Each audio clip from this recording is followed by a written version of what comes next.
ముఖ్యమంత్రి కేసీఆర్ సారథ్యంలో తెలంగాణ రాష్ట్రం బంగారు తెలంగాణగా రూపాంతరం చెందిందని కార్పొరేటర్ మీనా ఉపేందర్ రెడ్డి స్పష్టం చేశారు.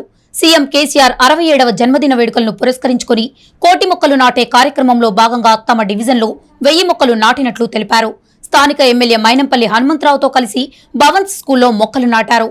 ఈ కార్యక్రమంలో మోటే సాయి, ఉత్తమ్, టీఆర్ఎస్ నాయకులు, కార్యకర్తలు పాల్గొన్నారు. హనుమంతన ఆదేశాల మేరకు ఈరోజు మా మల్కాజీ కాన్స్టిట్యున్సీలో 1,00,000 మొక్కలు నాటాలని మేము నిర్ణయించుకున్నాము. ఈరోజు 1,00,000 మొక్కలు నాటుతాము. ఈరోజు కేసీఆర్ పరిపాలనలో తెలంగాణ రాష్ట్రం సుభిక్షంగా ఉంది. కేసీఆర్ ఇలాంటి పుట్టినరోజులు మరిన్ని జరుపుకోవాలని మనస్ఫూర్తిగా కోరుకుంటున్నాం. జై తెలంగాణ. పాకుంట్ల చంద్రశేఖరరావు గారి జన్మదిన శుభాకాంక్షలు. మేము మొక్కలు నాటడం జరిగింది. మన మైనంపల్లి హనుమంతరావు గారు అన్న ఆదేశంలో మేమంతా కలిసి మొక్కలు నాటడం జరిగింది భవన్స్లో. చాలా హ్యాపీగా ఉంది. మన కేసీఆర్ గారు ఉద్యమ నాయకుడు, మనందరికీ అన్నలాగా ఉంటాడు. మనందరికీ ఎన్నో పథకాలు జరగటం అదంతా చాలా ఆనందంగా ఉంది.